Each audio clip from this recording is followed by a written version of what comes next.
Hello, Dan Smith here, director. I'll be doing some audio commentary for this re-release of the movie. Oh, wait, not yet. Sorry, sir, this is just the DVD menu. The movie hasn't started yet.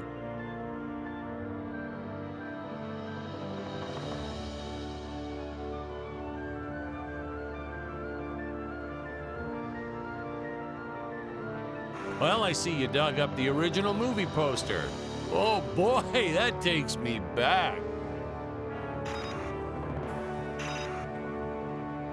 Wait, whose volume does that control?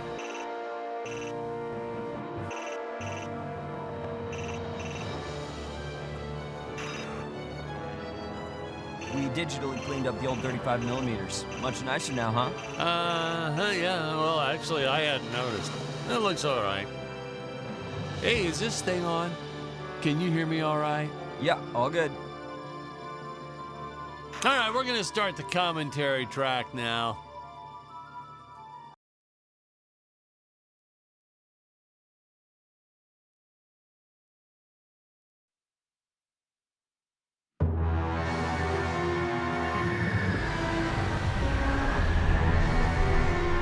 Hello, Dan Smith here. I directed this film back in, well, it feels like a century ago. Yeah. The studio asked me to provide a commentary track for the DVD release. And wham! Straight into the action. No fluff or anything. That's what we did back then. Crash-landed ship. Out pops our hero, the fearless Dick Starspeed.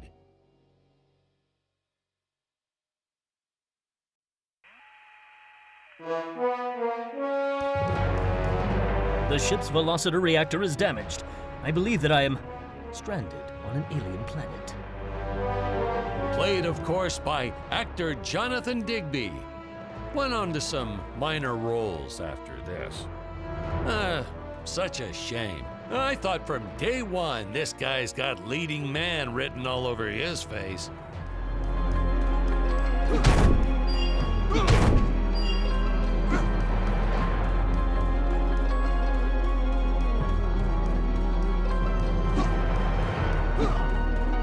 Often asked why Dick breaks these boxes. He actually ad-libbed it. I told Jonathan, always keep things exciting.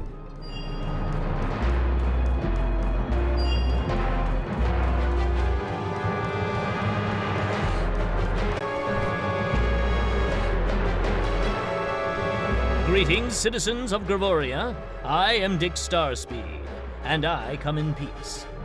Probably shouldn't have had Dick draw his weapon when he was talking about peas. Well, maybe one day we'll go back and CG it into a sandwich or something instead. Ha! Just kidding. And this is what people pay to see. A no-name middle-aged B-list actor duking it out with stuntmen in costumes. Such stunning choreography. Now, the extras in those robot suits really knew how to take a punch. Oh, literally. I told Jonathan not to hold back. Give it all to him. Kick him in the nuts and bolts. And I know what you're thinking, but don't worry. We handled it responsibly. We made them all sign waivers not to sue for injuries.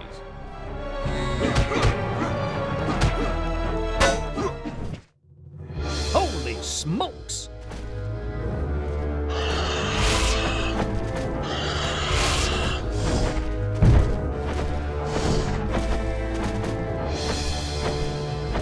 If I land squarely on that grain silo, I should survive this fall unscathed. I shouldn't say this now, but you could actually see the strings if you squinted hard enough. A screenwriting trick from back in the old days. You put a grain silo or some haystacks down and it solves all your gravity-related problems.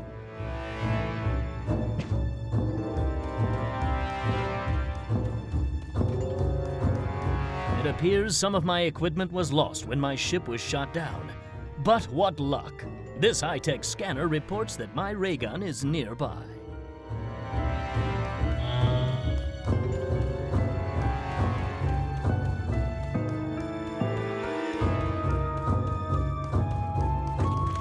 the dinosaurs. You just don't see quality stop motion like this anymore, do you? Someone actually sat there and moved them, frame by frame. Today, it'd be done with computers, but where's the artistry in that?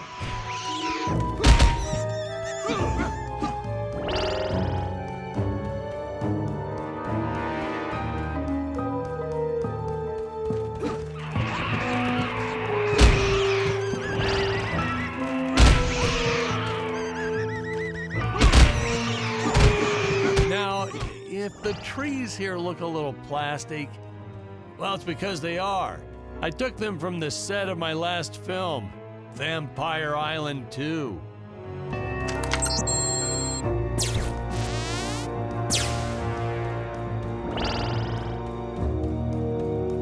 got our fair share of nasty letters from scientists complaining about our portrayal of the dinosaurs. Was news to me. Apparently, these stegosauruses weren't meat eaters. Must have preferred shellfish or something. Blah, how do they know? That's what I say.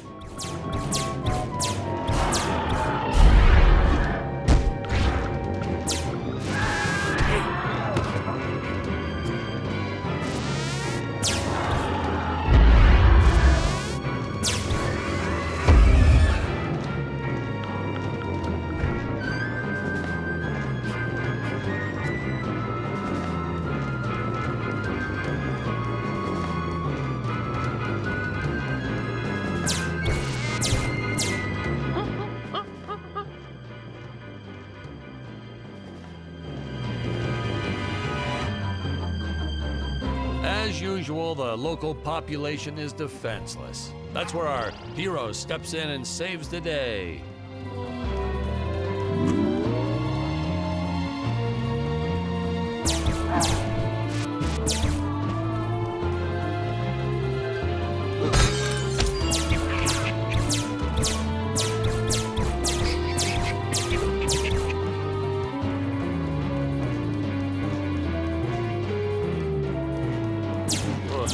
We put Jonathan through a lot shooting this film. He wasn't the best actor, especially when reacting to getting hit. He's what you call a flincher.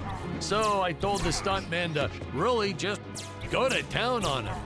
It's the only way to get an honest performance sometimes. Our props master tried to make the weapons soft, but there's only so much you can do. Lucky for us, Dick's entire body was covered in that spacesuit. That thing was a lifesaver when it came to hiding bruises. How curious. They dissolved into what appears to be gold.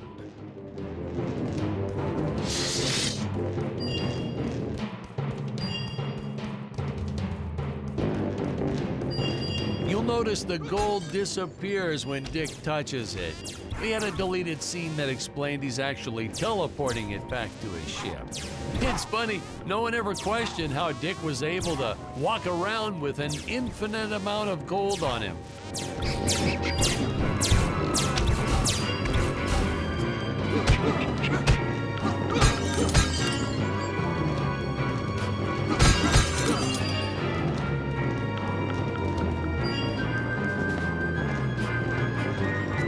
We had to redo these shots. Our first attempt was kind of a disaster. We tried using real apes, thought it'd cut down on the costume budget a bit. But have you ever tried working with apes? They are the worst actors ever. They don't sit still for a moment, and the second you take your eyes off of them, they're flinging their feces all over the place. Jonathan refused to work with him after he got well, let's just say that he had to take more than a couple of showers one day.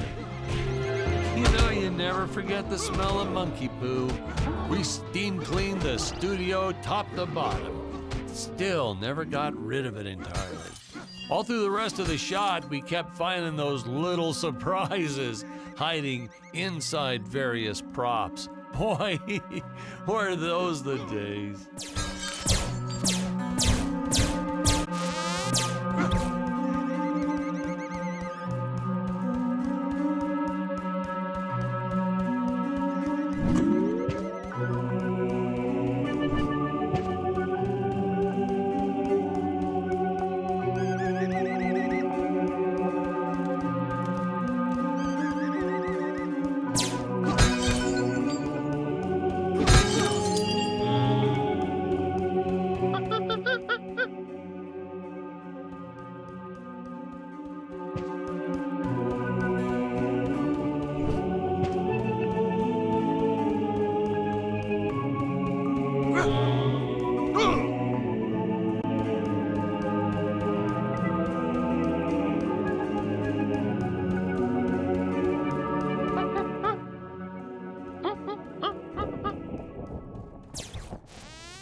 Some really top-notch stop-motion effects, huh?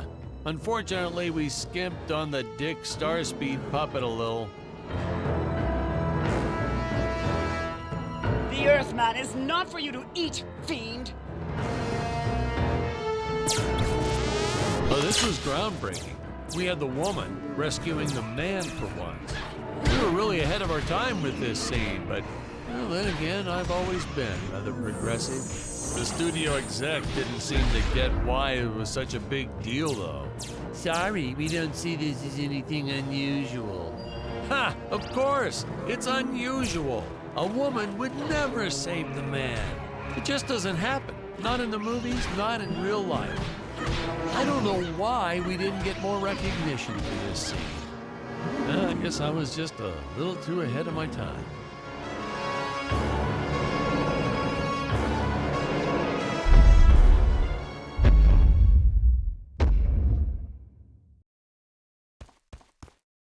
Thank you for saving me, strange woman. What is your name? I am the magnificent Scarlet Nova. Do not question my motives. Just be happy that you are still alive. I must speak with my father at once. I shall teleport to his chambers.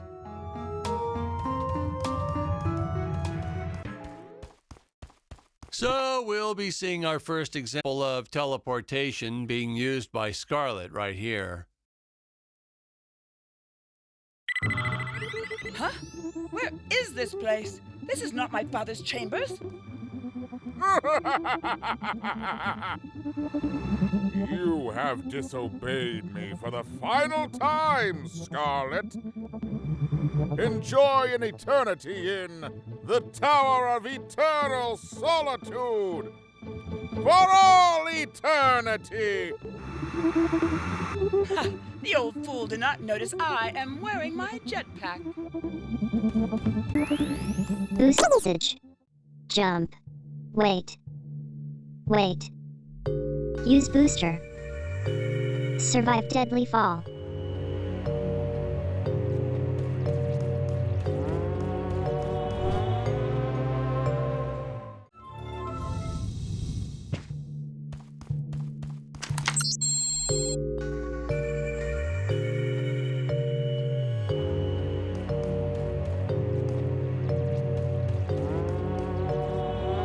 Scarlet didn't quite realize she needed to shoot those energy orbs down below. Keep in mind, Stacy was doing this on a soundstage, okay?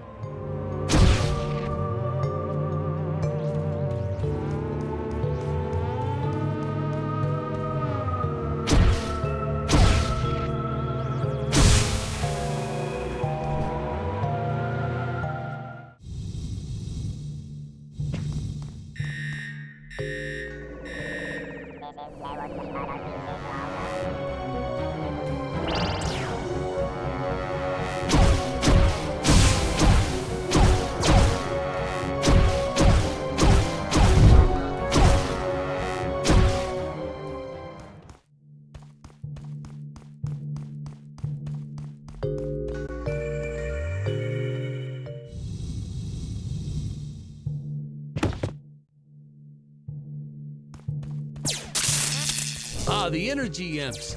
Such a neat effect. We had to paint each movement frame by frame and superimpose it into live footage. We were pulling all-nighters for weeks. Well, when I said we, I meant the artists.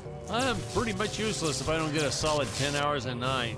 But they were at it forever. They had to redo it all because I accidentally told them red instead of blue the first time. Artists. Curses! My father revoked my access to the teleport terminals. I shall only be able to utilize the ones I activate manually.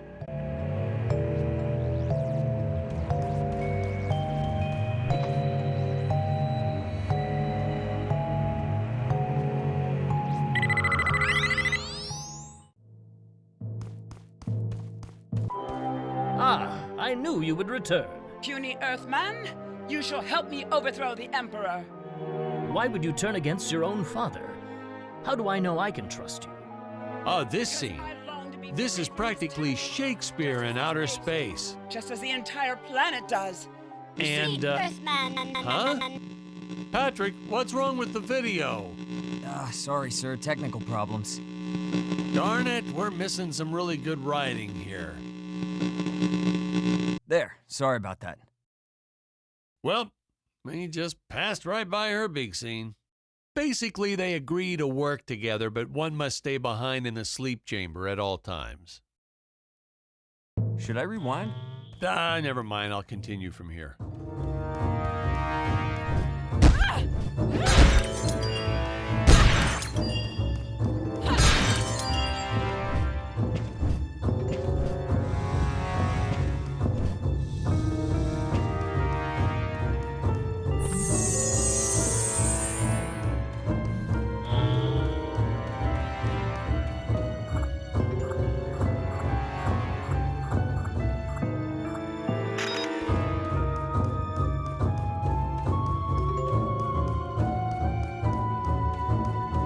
Right from the start, our budget was a little tight, even by standards back then.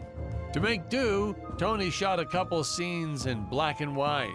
Originally, he intended to use it for flashbacks, but then I had to break it to him. Our film doesn't have flashbacks. We almost made it a silent film just to cut costs.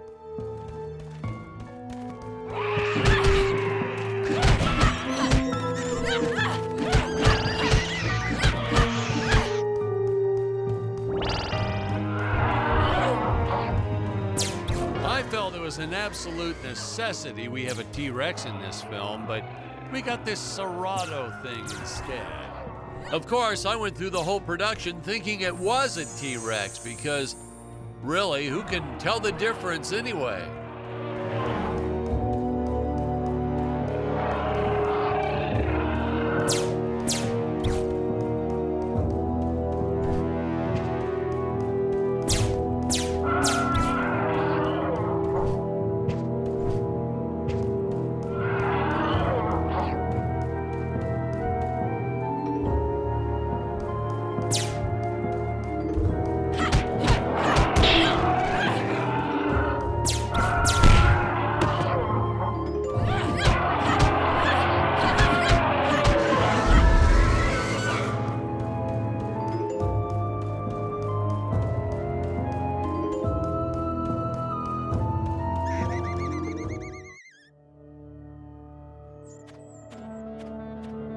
It would appear that now is the time for us to climb the deadly Tower of Monsters.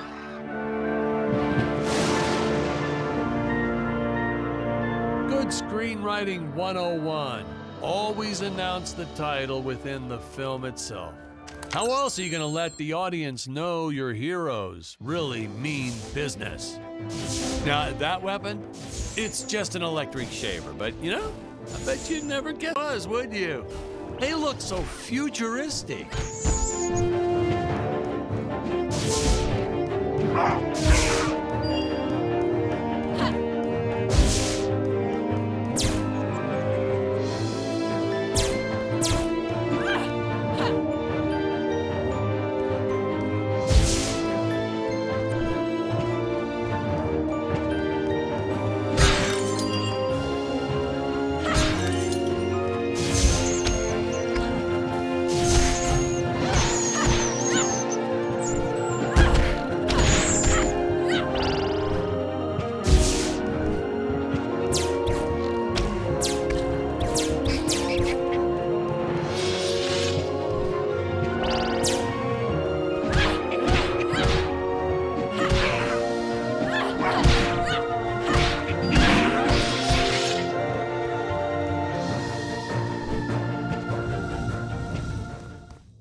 Oh, spoiler alert. Our heroes may or may not find a particular tool that will allow them to destroy those rock barriers later on in the film.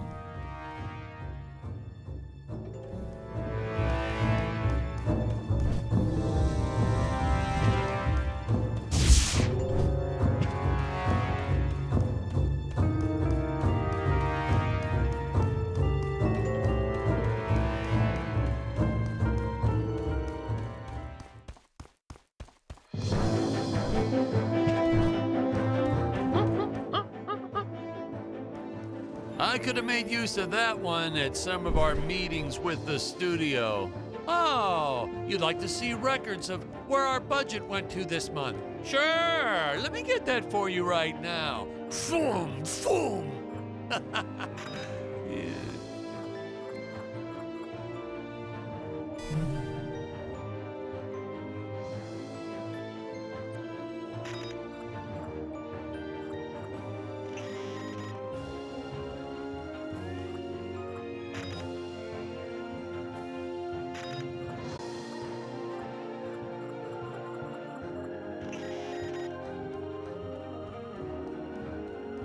Unfortunately, those meetings ended in a much different way.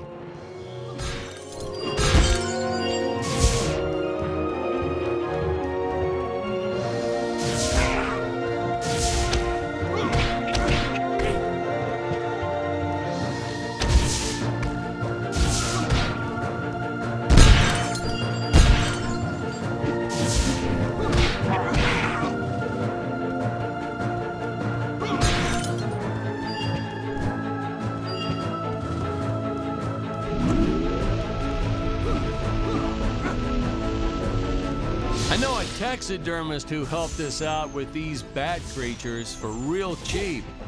He's not good. He's kind of sloppy if you want to know the truth. But that's the best part. A sloppy bat looks scarier. Oh, but you gotta sew up that sphincter. Just trust me on that one.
Squids. Some board member had these nephews who really wanted to be in the films. They made me cast them as squids. Whatever happened to artistic integrity? If you're going to cast a role not on merit, at least let it be a hot female role. My effects team kept assuring me the strings wouldn't be visible in the final cut. But I could see them. No transparent nylon. This stuff will do the trick. Yeah, right. I swear, those darn strings is what made my hair go white. Oh, the fearless sea monster, always patrolling the shore, eagerly awaiting for his next meal.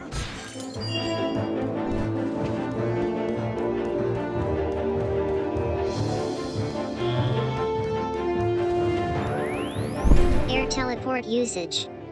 Jump. While in the air, use teleport. Quickly return to upper floor.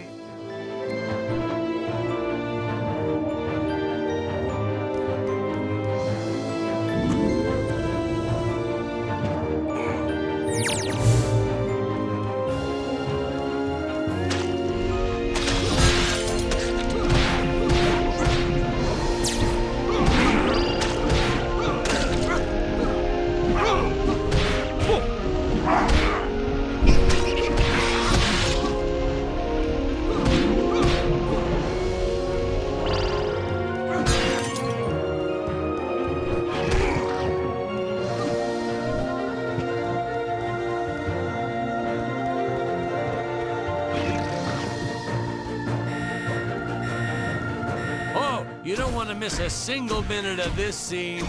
The nuclear ants. Hey, we need to remind the audience our heroes are climbing a tower, so I needed something that would stick to walls. Originally, we had these web-footed what-have-yous. Not very scary. And then I left some cake out in my trailer, and it was crawling with ants in the morning. And that's when it hit me. What is the most obnoxious thing in the world?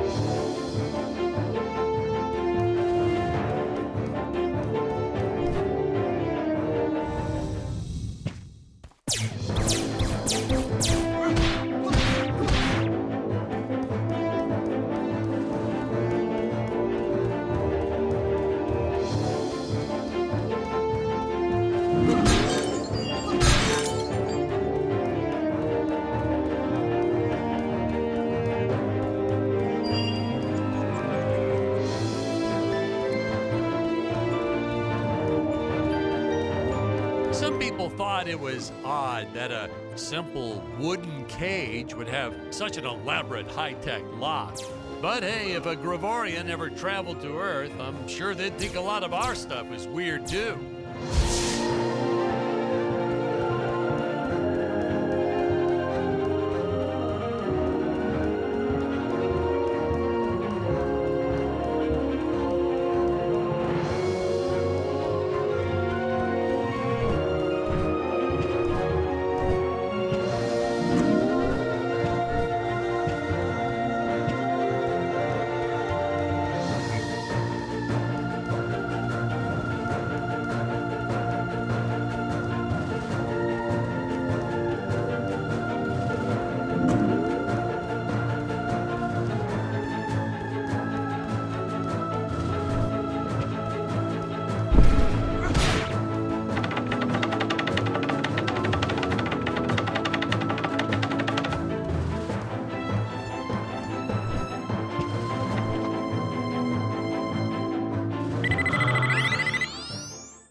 Oh no! This head belonged to my co-pilot robot. He was the most loyal companion in the galaxy. Dick. Malfunction. Dick. Malfunction. These Gravorians will pay dearly for this, my friend. Now, what's a space adventure film without a trusty robot sidekick, huh? Am I right? In the original draft, we had Dick and Scarlet team up with an alien from the planet's surface. You know the type, pointy ears, wise and emotionless. But then we came to our senses and realized that a giant tin can robot's way cooler. Besides, everybody was doing the alien thing back then. You know me, I'd rather be a trailblazer.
The insurance company made us install those safety guards after our actors fell off the set one too many times. Granted, they kept falling off even with the rails, but thanks to how the contract was laid out, we were no longer liable for their injuries.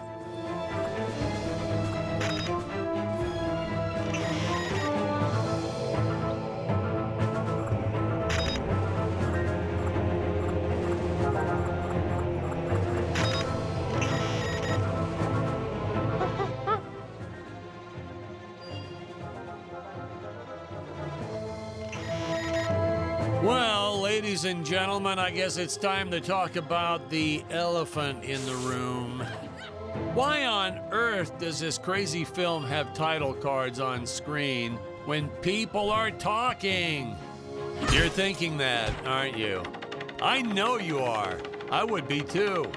Well, we had thought about making it a silent film at one point, so we shot a lot of scenes up close like this, with the dialogue written out for the audience to read. Well, when we swapped over to making a talkie, well, we just decided to keep on going rather than reshooting all those scenes.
Best part about being in showbiz, craft services.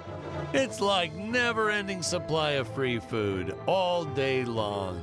I never had to pay for a single meal.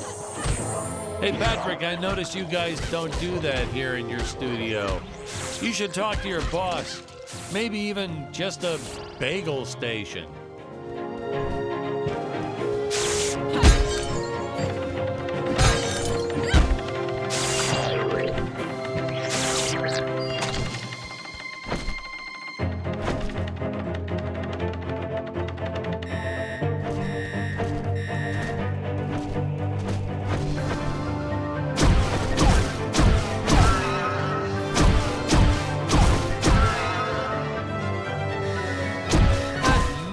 fucking science community also complained about these Terra whatevers breathing fire, like there's fossil evidence of dinosaurs not ever shooting fireballs.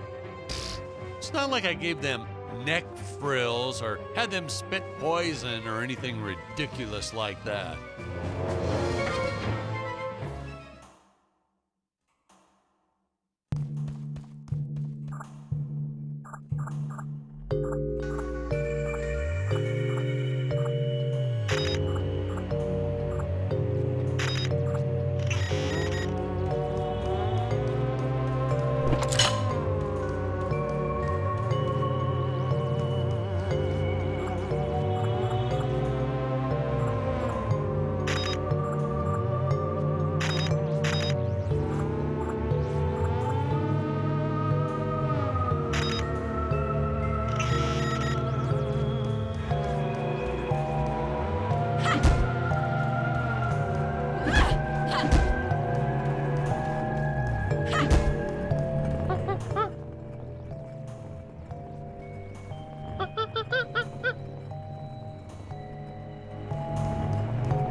As luck would have it, the next lot to ours was filming some horror movie set in Transylvania. So we signed a soft contract with them to use their set after they wrapped for the day. And by that, I mean we kind of snuck in and filmed it real quick when no one was looking. I had my assistant Phyllis keep a lookout for the security guard.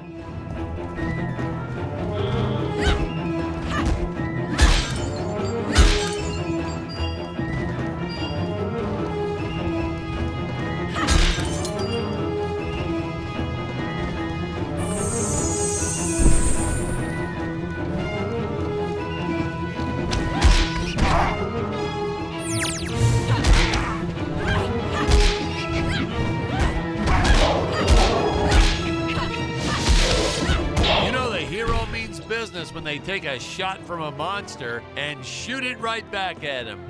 In my professional opinion, that is the coolest of the cool. Hey, Patrick, throw something at me real quick. What? I'm sorry, sir, but I don't think that would be appropriate. Ugh, you're no fun.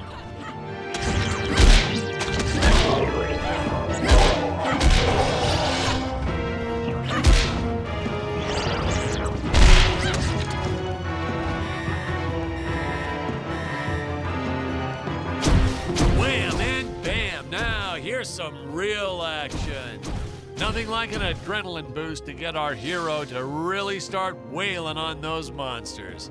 We were unsure how to represent a surge of adrenaline at first, but I think we nailed it.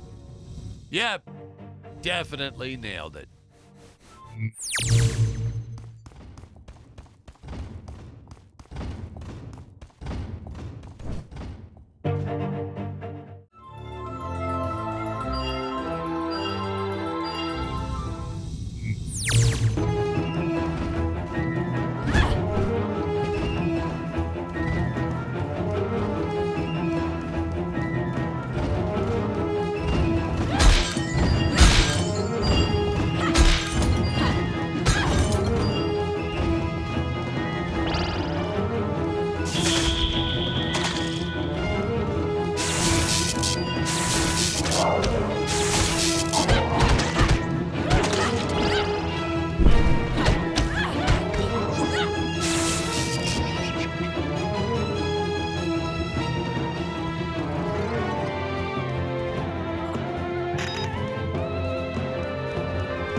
those days, the effects team really nailed it. Dinosaurs, saucers, hey, you name it. But these, deflating rock boulder cubes, not their best work.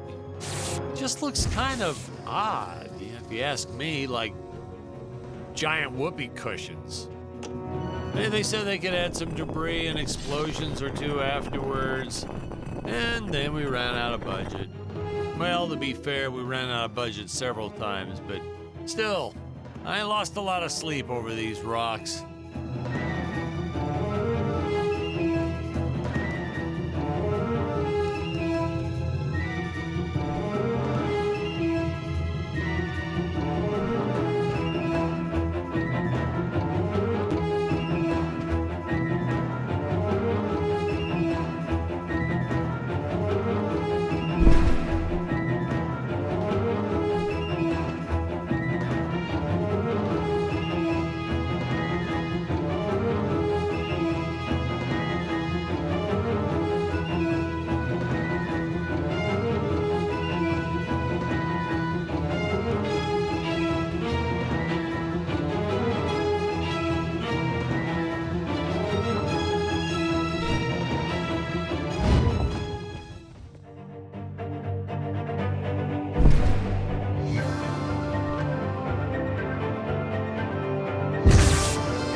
We shot so much of this film outside, it was a nice change of pace doing interior scenes like this.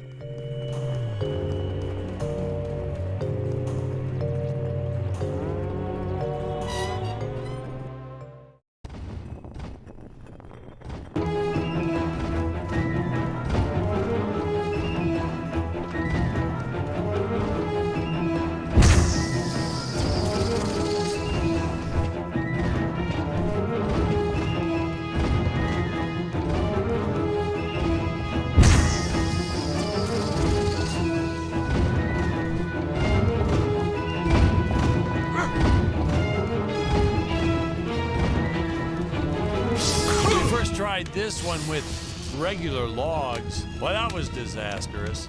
I'll tell you, never mess with physics. It was kind of, well, to be frank, it started out nice, but then, well, it was a death trap. Just plain and simple, it was a death trap. Poor kid holding the boom almost broke his leg. Guess he played basketball in college or something, because he leaped right at the last second. Whew! Crisis averted. My props guy wanted to swap them with some spongy material for safety, but I had a better idea. Let's set the logs on fire, then the crew will be sure to be safe dealing with them. Even though we created these conveyor belts for Stacy's character, Jonathan was always trying to run across them to no avail. I probably should have told him that we slowed the belt down whenever Scarlet runs across, but I got a real kick out of watching him try.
was thinking?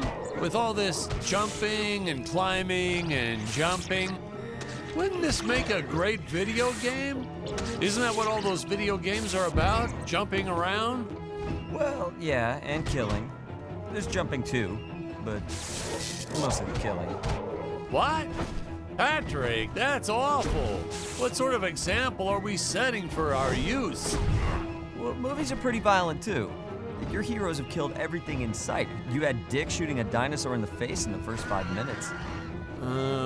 Well, Patrick, that's different, you know? What we did on film, that was art. Video games aren't art.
Funny story about the two caged apes in this scene.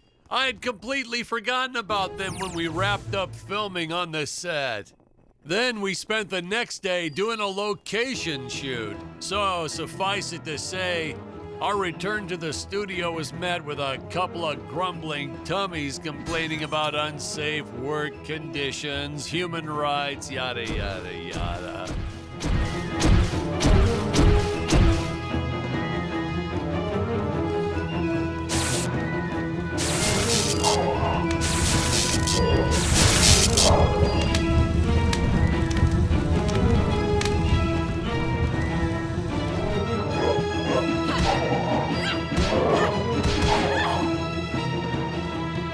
Hey, Patrick, I was thinking we should take a little break and get a bite to eat. You like Chinese? I know a great takeout. Well, we're not scheduled for a break for another few hours. Nonsense. Hey, you have to try the shrimp. It's the absolute best. But, oh, hey, I feel like I should warn you. Gives me horrible gas. But that's okay. We're friends, right? Really, sir. Studio time costs a fortune. Let's just stay on schedule. Good thinking. We can grab a real dinner together and go out for a night on the town, yeah. Two young bachelors on the prowl. Say, where do you youngsters go these days?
not have made the big splash in Hollywood or even made the budget back for that matter, but hey, in the end, I think it was still worth making just for those die-hard fans that really love it. I attended a lot of sci-fi and movie cons, and to this day, I still see fans showing up dressed as aliens and apes and dinosaurs. Does a man proud. Now, granted, their costumes aren't exactly 100% faithful to the film, and it seems that no one ever remembers them by the right name. But still, knowing that we still have fans like this promoting the film decades later, it puts a tear in this old director's eye. I get all emotional.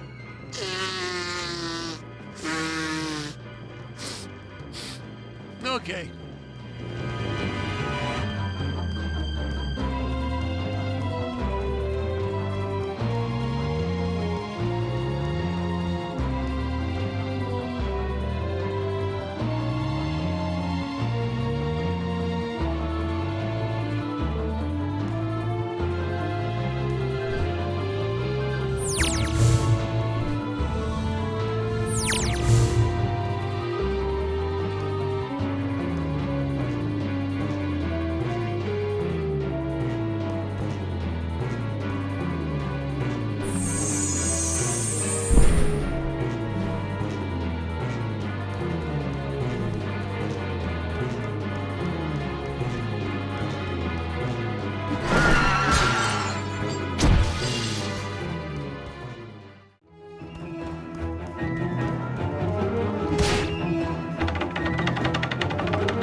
Insistence on lens flare.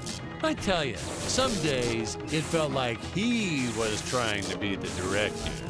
Honestly, you could see dust on the lens, so just go and wipe it off myself. He would get so upset about it too. Like my fingers aren't clean enough to wipe the lens. Don't touch the lens. Whatever.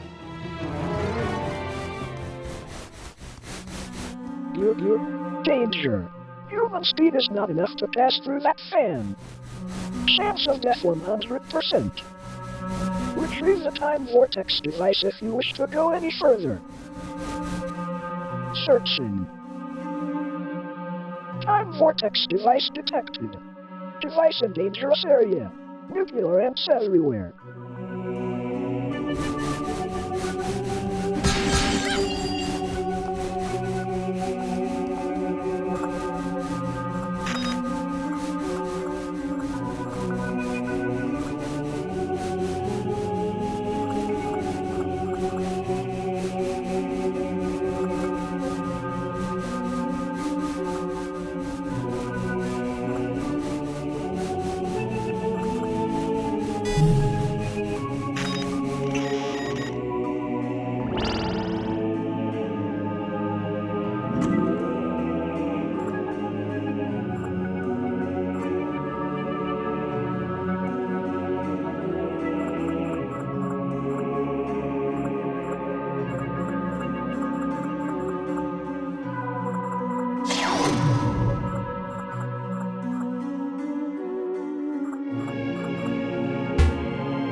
Hey, now what's going on? This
nice audio booth you have here. What is this, leather? Oh, feels like leather.